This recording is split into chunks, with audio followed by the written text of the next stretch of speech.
중국 자본받아서 제작 협찬한 드라마. 아니 광고주 입맛대로 중국 색깔에 맞춰서 하라는 대로 하는 거 몰랐습니까?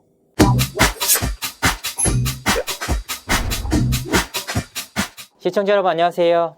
연예대통령 이진호입니다. TVN 드라마 여신 강림을 통해 나온 중국 광고 PPL이 논란입니다. 문제가 된 장면은 이런데요. 차은우와 문가영이 버스 정류장에서 대화를 나눈 씬에서 징동닷컴이라는 곳에 광고판이 붙었다. 문가영과 박유나가 편의점 앞에서 밥을 먹는데 한국 제품이 아니라 중국식 호거 라면을 먹었다. 이 제품은 한국에서도 안 파는 제품인데 PPL로 들어왔다. 이 장면들 때문에 이게 한국 드라마인지 아니면 중국 드라마인지 모르겠다라는 반응이 이어지고 있는데요. 중국 현지 반응은 이렇습니다. 이게 바로 자본의 힘이지. 우리 국내 드라마 보는 것 같다. 이 엇갈리는 반응 속에서 저는 이 PPL이 대체 왜 문제가 되는지 모르겠습니다. 중국 자본받아서 제작 협찬한 드라마. 아니 광고주 입맛대로 중국 색깔에 맞춰서 하라는 대로 하는 거 몰랐습니까? 저는 이런 논란이 가장 이해가 안 가는 이유 중에 하나가 바로 TVN에서 하는 철인 왕후의 시청률입니다. 들어올 때부터 혐한 작가인 선등의 작품으로 난리가 났습니다. 그가 화친 공주를 통해 쓴 대사들은 이렇습니다. 까오리 빵즈, 순 빵즈, 빵즈, 빵즈, 빵즈.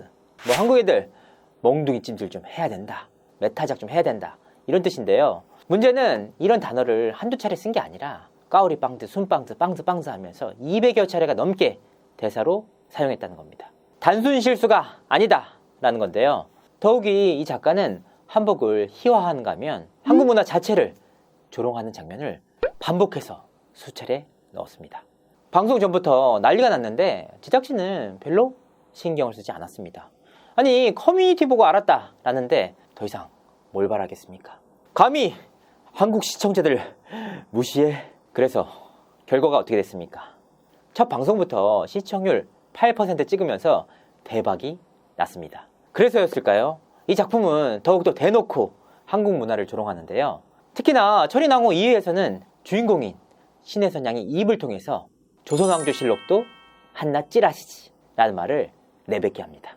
유네스코 세계문화유산으로까지 등재될 정도로 가치가 높은 사료인데 그렇게 가치 있는 사료를 우리 스스로의 입으로 한낱 찌라시다.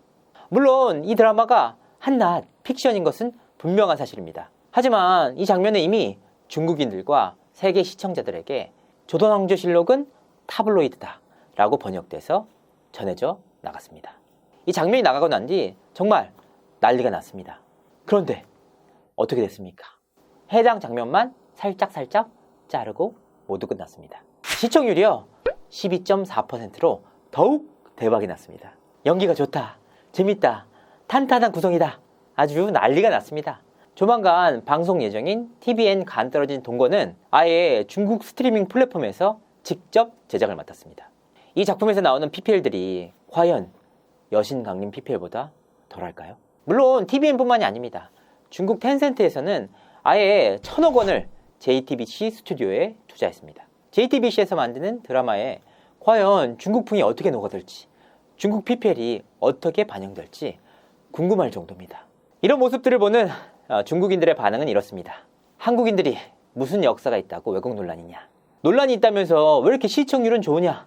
어차피 우리는 판권료만 받으면 된다. 과거에는 PPL 정도에 그쳤던 중국 자본의 힘이 이제는 한국 배우들을 가지고 직접 제작을 하는가 하면 한국 유수 방송사에도 거액을 투자하면서 그 파이를 키워가고 있습니다. 한복과 김치 등의 우리나라 문화유산이 본인들의 것이다 라고 주장을 하고 동북공정의 야욕을 대놓고 드러내는 상황 속에서 말입니다. 중국 애들은 마마무가 한복을 입었다는 이유로 중국에게 사과를 해야 된다라는 억지 주장을 하는가 하면 마오라는 이름을 짓지 않는 말을 했다는 이유로 이효리의 인스타그램을 테러하기도 했었죠. 특히나 한국에서 활동하는 중국 아이돌들이 우리에게 아픈 역사인 6.25를 항미 원조전쟁이다 라고 주장하는 글을 대대적으로 올리는 상황 속에서도 어느 곳에서 나서서 항의하는 기관이 한 군데도 없습니다.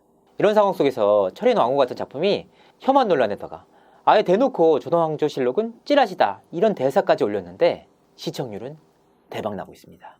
솔직히 저는 조금 떨어질 줄 알았는데 혐한 논란, 한국 역사 왜곡 논란, 중국풍 논란 속에서도 시청률은 계속해서 오르는 모습을 보면서 중국 돈을 들여오는 제작자 입장에서는 안심하고 제작할 수 있는 환경이 마련됐다. 차이나 머니, 중국 머니가 어디까지 계속 갈지 지켜볼 일입니다. 여러모로 씁쓸한 환경이네요. 이상으로 이진호였습니다. 감사합니다.